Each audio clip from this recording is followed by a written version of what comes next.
Hi, I'm Ciara Dalton, and you are listening to the South Dublin Arts and Culture podcast. Unwrapped is only a few days away. It'll be taking place on Saturday, the 7th of December at 5 p.m.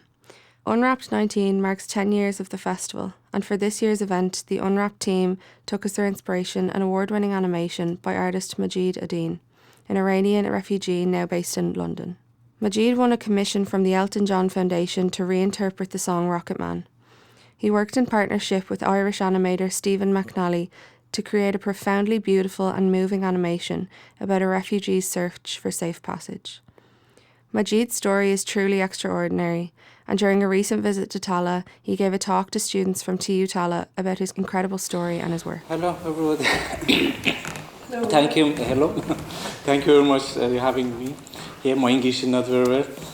Just since 3 years ago, three and a half years ago, I came to the UK. I learned English. I was a cartoonist in my country, a cartoonist artist or something. It's because of some political issue or something. I had to flee my country. The summer 2015, I left my country from my city in the northeast of the Iran. It's near the border of the Afghanistan. I came from it was my journey to the UK. All of them is the video, the document. I came, all this course. I came to that. From the mountain, I came from the Iran to Turkey to Turkey. I came to Istanbul, Izmir, and from the by the boat from the a small city from in the Turkey by boat. I came to the Greece, or boats collapsed. This was a rough sea, and came to the Greece, Macedonia, Serbia, and many countries. Totally, this journey is around 9 months. Most of them around 2015, late October or early November, I arrived to the Calais in France. Around 5.5 months I was there to finally, I was in the Calais jungle. I was around 6 months, close to 6 months, I was in some port in the France or something. Finally, in the late April 2016, I came to the UK by inside of one of the refrigerator trucks, or one of the fridge, and about 1 year, less than 1 year, about 9 months or something, 8 months or something, was the process of my asylum seeker. I was in the Birmingham or Derby or some city in the Midland. And when I got my refugee status, it was I think these times or something, this month, in November or something, this in 2016.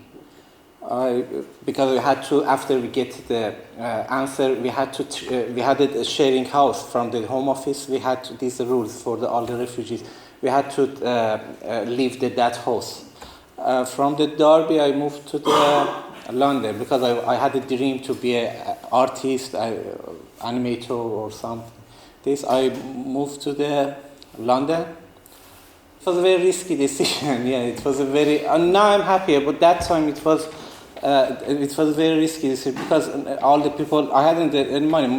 Mostly, just they gave us every day £5 or something. This from the Home Office. That money we had.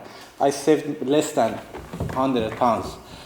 Mostly the people about 7 months, 8 months I was living in the Derby. I knew some group of the people or the city or something. Mostly my friends say, yes, why you want to move to London? You should stay here. You knew some people, and after you learn English or better situation, you can move to London. That time, yes, I scared so much. What can I do if I move to London? I don't know language. I don't have money. I don't know anybody. What can I do? But I did. I moved to London from the Derby. I knew one of my friends. We were the friends from the jungle college. He was an asylum seeker. Also, he lives in Ilford, a sharing house from the home office. They had the permission in a small room with the other person, one roommate. They had the permission to have some guest or something. I moved to the day room, illegal or something. I moved to a day room. Just every morning, all of my backpack or something, I get walking around this London. Again, at night I came back because I had a various home office. I come and check and say, what are you doing here? Around 3 weeks or something. Finally, I found the room or something in the Kilburn, and it was like a miracle. It happened to me. I was looking for the job or something. I wanted to do anything about as an art job, not as a simple work, as work restaurant delivery or something. I want to do something as an art work. I told anybody I knew them, say, do you have any art job or something?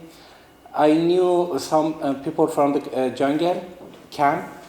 Good Chance Theatre, they were a charity that made the dome in the jungle. So just kind of fill in a bit. Good Chance company, a British-based company in London, but they've got a dome, and they had the dome in the jungle, so they took a lot of work, they took a lot of theatre work and did work with the refugees in the jungle and other places. So he had that contact in London, that was his arts contact in London. And then something quite extraordinary happened. So you went to them? I went there and won the competition. It was like very fast. Don't go to my story with many details or something. It was. I was very lucky. That time, about 1 or 2 months, I was in London. The first or second month. First month, I think it was. I went there.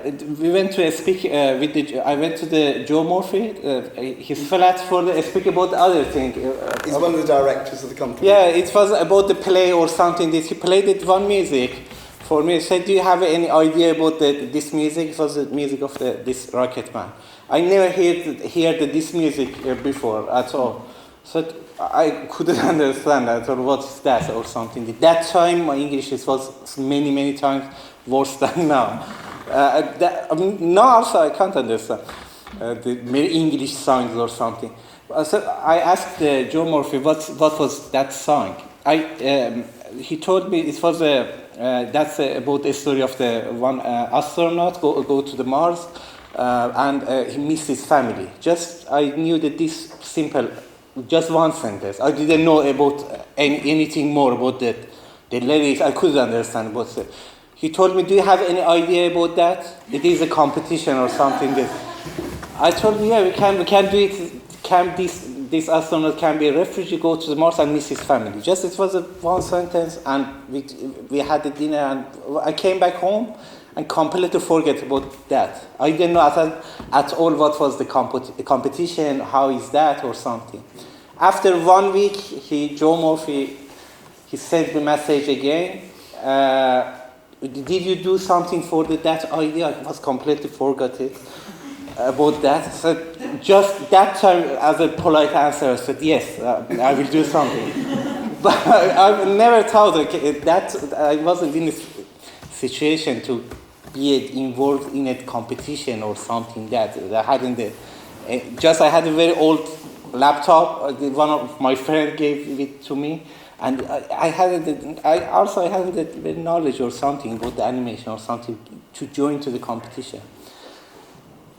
Because I told to her as I played I searched this song Rocket Man in the internet. I found that this song with the Farsi subtitle in the internet. So that's his language, Persian, from Persia. Yeah, Persian language. Yeah. At that time, I got the lyrics. What was the meaning of this song? That the first sentence of the lyrics said she packed my bag per flight at 9 a.m. I said brought back me to the one memorize something, some of more memory about many years ago. Somebody I missed her and I haven't seen her, and I had a flight. It was very interesting. I said yes, I had a flight at 9, and it was completely matched together with this lyrics. This coincidentally gave me energy to follow that. After that, completely in the one night, all the story came together. I drew some sketches about 2 days or something. This put the scan and put it in the Premiere. I put it in the timeline and sent to the Joe. And Joe they sent it for the competition. I didn't know at all so much.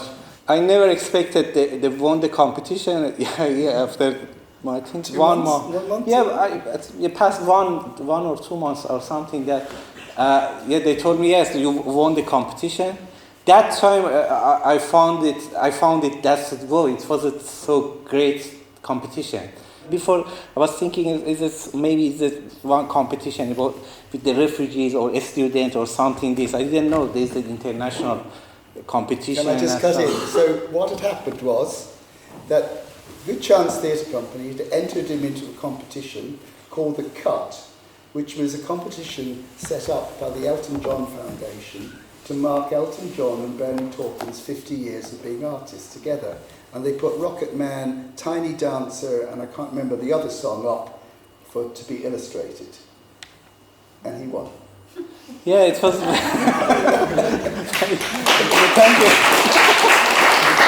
Thank you very much. And after that, I was so lucky that time.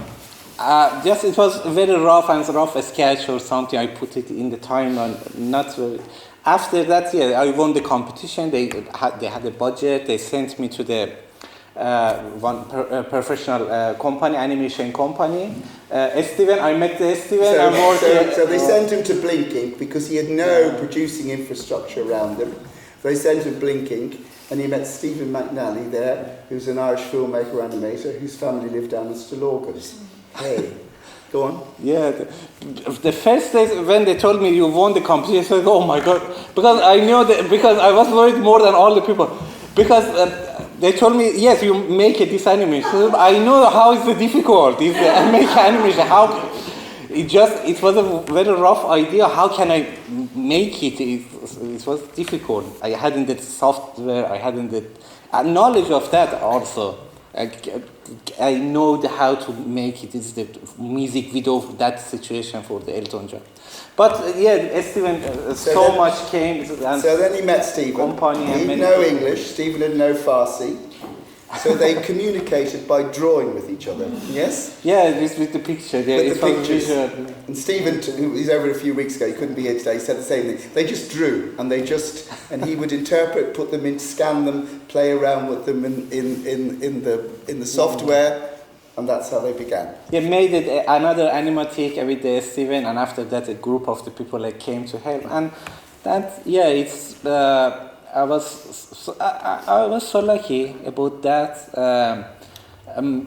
So they had 20 animators in over a period of how long? Over a period of how long?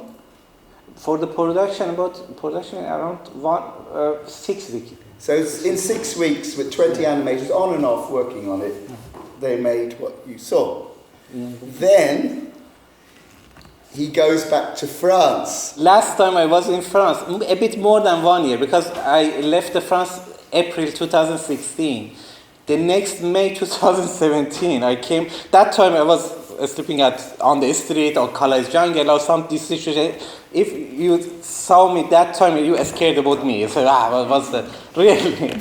Sometimes in the French street, when you want to ask a question, which way you can come back, the people escaped from us. They didn't answer. They turned down, for example, the window of the car or something. But anyway, 1 year, like a Bollywood movie, it was 1 year after that, I came here. I came to the Elton John villa, and party, all of them famous people, billionaires or something. It was very shocking to experience different experience of my experience about the France. I had two different sides of the France. I had the experience. I think it's not as Elton John. Something. To be honest, I'm not very fan of the Elton John music. No, really.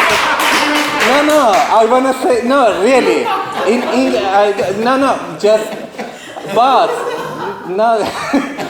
But I wanna say that's not about the star or musician, amazing. Really, no, he's an amazing musician. I don't know. I don't have a knowledge about music actually, but he's a very good person. This I think is so much more valuable to be a great musician, great artist, or great anything. That's a very good person. He's a normal person. That because of many things. Because that time he trusts to me. Because when they trust to me to give his music video, I make a music video for the Elton John. Just I was a refugee in London. 2 months I was in London. I didn't know the English. I hadn't any background. I hadn't any experience. I hadn't anything. But he trusted to me for this job. That's very valuable. You trust to somebody to this situation. Now after that, many people that trust me to give me this project because of my background. Because of the name of the Elton John, they give me other job or something. Then ended up at Cannes International Film Festival.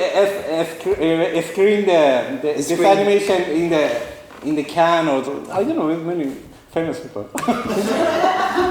But you said something very interesting this afternoon, which was you said that for you this opportunity has been to do what? Yeah. For you? What has it meant for you? Yeah. What the kind of responsibility is something you feel? Yeah,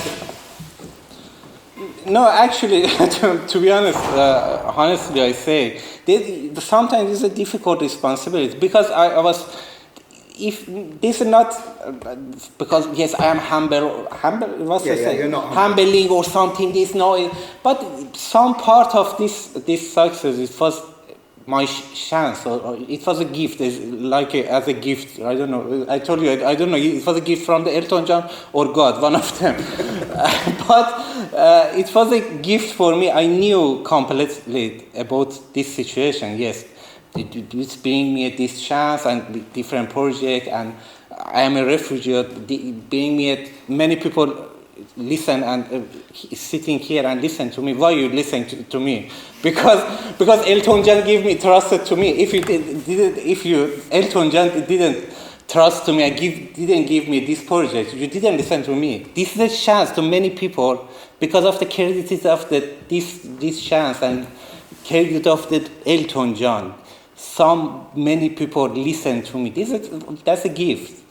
I said yes, that's a gift from the God or something. I should use it. This is my responsibility. Use it as a positive way because I am a refugee. 60 millions other people, more than 60 millions in the world. We have a refugee. Most of 90% of them they don't have this chance. Somebody listen to them. Be it some big city like London, many media, many speak. They have a voice to say about the problem. Because of that, to be honest, I say I tried. After that, I tried to be positive. I used this opportunity not for the selfish way. Yeah. But sometimes, yes. Sometimes you have to be selfish. Sometimes you have to be okay. But I tried to use it. I tried to use it as a positive way. So he's been, he did some work in Derby and other places in Coventry. I think during Refugee Week, he's been talking. He's been showing it. And I found this Unwrapped. We were looking for something to do different this year. After 10 years, we felt we wanted to do something. The world is in a very strange place, as we kind of know, or stranger than it normally is at the moment. 35% of the 13% of people who come from overseas live in this local authority. So we have a very culturally diverse local authority. So we made a decision that we wanted to do this. We hooked up with Majid and Stephen, and they fantastically said yes.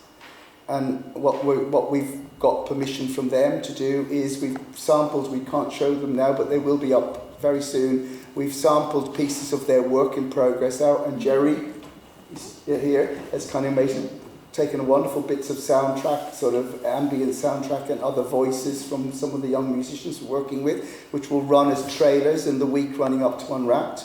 We're going to project them on the back wall of Rua Red in a very, very big thing. We've had permission to strip Elton John's voice and music out of this. We've got 120 choir of children and community who are going to sing the song, and live band.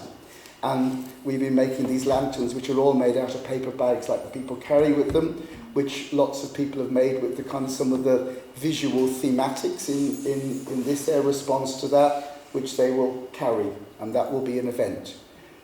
And in a way, we were just talking about this today, that art has a role to play in challenging the times that we live in, and sometimes it's a very soft role, and sometimes it's a very hard role. And we have to make those choices. For us in Unwrapped, it's a very soft role, I think, in this context.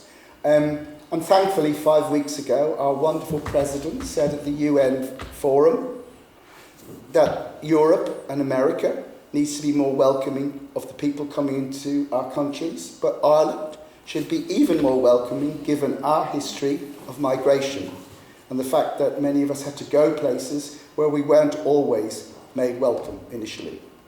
So the chance that he came, he won a competition. He made with Stephen a beautiful film, and he's continuing to come do that work. Brought him into our orbit here. He's in Tallaght. We're making something. Some of you are going to be involved in documenting that. We're going to have a fantastic event on the 7th of December with all the people who've been with Saturday the 7th. Starts at 5 o'clock up on the top square up there where the sculpture is, I call the tin cans, and then come down into the backyard here, Library Square officially, the screen, the film, and then there'll be some other music towards the end and hot chocolate back in this building. So, people might have some questions to ask. I think it'd be an opportunity for you to ask Majid. I'm one of the lecturers over in college, and some students are here, and some of the students are doing very autobiographical work. So for their fourth year work, we were showing them, myself and Deirdre were showing them actually our own autobiographical work and how it can be kind of a bit of a challenge when you put something like that to the public. I'm just wondering how, we were talking about how that can be difficult, just emotionally, yes. to show people your own story. Your own. I just wondered, could you talk about that? That's a very good question. Because I think after that, the secret of before this Rocket Man, I was a very normal artist student, or not very talented. Something after they finished this Rocket Man, I was asking about myself. Why this one is many people they like it. This artwork. My artwork, no, they didn't touch the people so much. Why touch the people? Why is many people crying with this one? What's the secret of the secret? I think I learned from this one. After that, I learned for myself. It doesn't need to be autobiographical, exactly say about your story. But I think the most important than for the artist is important. Express the real his feeling, not the if I'm not if this feeling if you completely you should. After that, I learned I need to for any creation. Not exactly my story. No, I don't have children. I don't have this. Many of this all the story, but the feeling of this animation came to my real feeling. If some other story or something, this should be.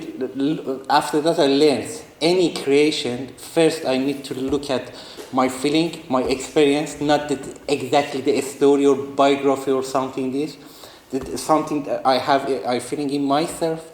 I try to be expressing and bring it in my artwork. It's better doesn't say it is the autobiographical, because when you say that this story is autobiographical, if the rocket man is be the face or character design, it will look like me. It wasn't this effect to the people. Say that you had this feeling, yes, this is selfish, you want to express yourself or something this. I don't know. It's very interesting. I think this kind of, the veil of fiction is always very useful.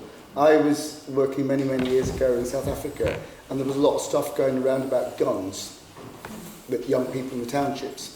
And lots of people were fearful about them performing on stage about guns. And I always say, because my craft is the theatre, it's not film, but it's the same thing about fiction.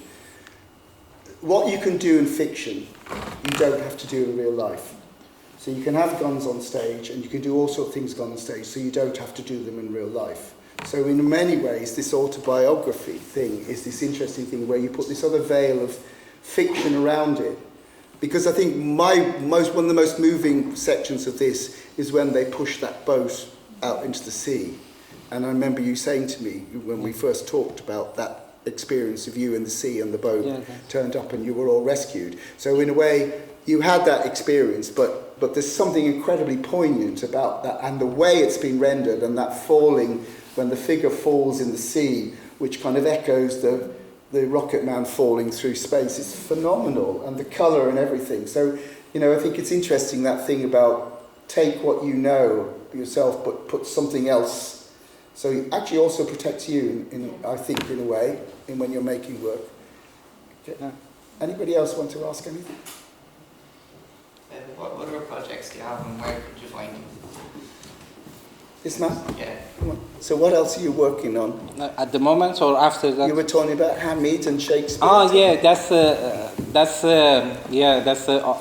now I'm working on a graphic novel. That's a book. It's a longest story, but this one is like, we have a refugee character. His name is Hamid. He met the Shakespeare. The story is like a magic realism and goes to the Shakespeare plays. And this one is I had very challenge this one, because something I did, it was the shortest story, but this one, it was a book and many characters, many long story. I didn't know, I completely confused. What can I do? I'm not a writer. I completely confused between the story. How can I? It was a very difficult challenge. You pray for me to can finish that because it's very difficult it's the longest story, and I'm trying to finish it. And they got money from the Arts Council in England to make it, and they've got a publisher. So that's what he's doing now. I've seen a very lovely short animation that he's made of a family. Of a journey of family with a parents and a boy and a girl. I think is that right? That's the two children or whatever it is, and you go through this incredible story about fleeing war. It's a similar kind of, or fleeing kind of conflict and stuff. And then the end of it is so shocking. Actually, the end of it is so not in a horrible way, but it is a very poignant, very sad way. It's very, very, very, very powerful. Something for that's when the animation of the game. Something unfortunately happened for that animation. First, we made that one for the other music. It was it was famous music from Nina Simone. It was said that yes, we hoped we can give it permission or copyright. But after 80% of that, I said no. Cancelled, because of that I had to put the other music, because of that it completely a bit it destroyed that one. I didn't. But yeah, we try. I'll get the link and send you, because it's really, and if you know a Japanese graphic called The Grave of Fireflies, which is a very beautiful film about two children fleeing the firebombing of Tokyo in the end of the Second World War. There's a kind of resonances, and we had a conversation about, because he knows that film, we had a conversation about that. How many of you are animators here? Any of you, are you all just straightforwards? Done animation. They've done it, have they? Okay. Anybody else want to say anything? just one comment. Thank you so much for bringing this on here. Thank you. It's absolutely beautiful. Thank you. And I think it's really enriched our experience hearing just the backstory to it. So thank you. Thank you. And I think as well, is it used within schools or as an educational kind of resource? Because this should really be seen by many different people. Sorry. So is there any questions? So the question. She complimented you a lot. Which is good. No, I understand that part. I couldn't understand that. And then the second one is the film Rocket Man being used as an educational resource because it should be, in a way. I would agree. I think the story is so. I hope so. Yeah, I don't know. Maybe yes, but something. Me also, I surprised after that for this animation. There's some normally the teenager or kids or something don't make a connection with the sad animation, sad story or something, but it touched also the young people, the teenager or kids, and made a connection with them. I'm completely surprised how the kids also that's a sad story, but make the connection with that one. It was so much. I surprised and I loved that. If you use that. I mean, it's interesting, isn't it? Because I think in a way, when you're young or whatever, you don't take a lot of this stuff in. And nowadays, because it comes in all sorts of other information, there's not just one news thing. If you ever watch the news anyway, as a kid, you don't see it. In a way, that's partly why we chose, I think, to do it this year. But this morning, I was in a national school up in Neilstown with the kids there, and they're singing. They're a group of kids. There's 22 of them singing. They're part of 3 schools that are singing for this, and they hadn't seen the video because their teacher hadn't shown it to them because she hadn't had time. That's fine. It's kind of interesting, isn't it, about what the role of education in school is and whatever is. So before we had to do their lantern design, I went, oh God, my God, so we better see it. So I sat them. I kind of thought that was probably going to. I said to you, I bet they've not seen it. So looked there and I'd go, oh my God, and I've left my charger behind, there's 23%, and I thought, Jesus God, don't let this bloody thing break down. So I kind of show it, they all gather around, they come in 2 groups, so they gather around and I show it to them.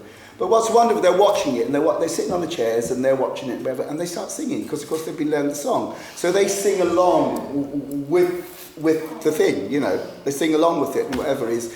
And the great thing about good art is that actually you don't need to teach it.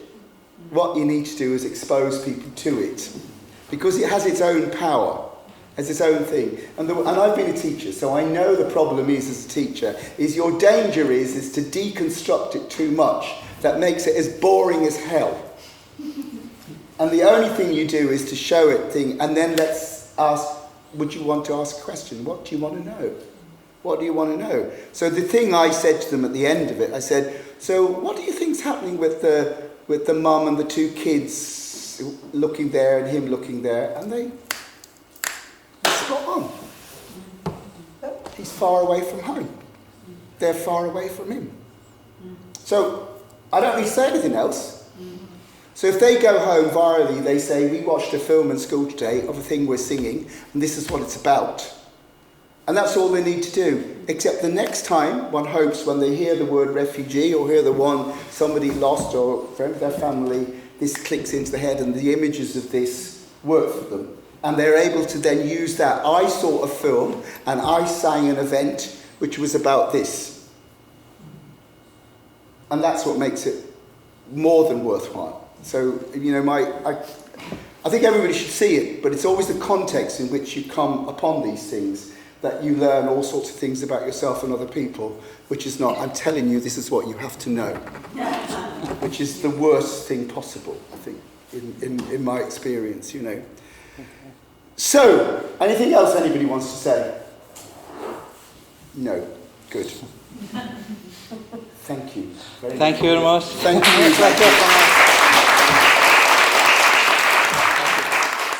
This podcast is a South Dublin Arts Office initiative supported by Contact Studio.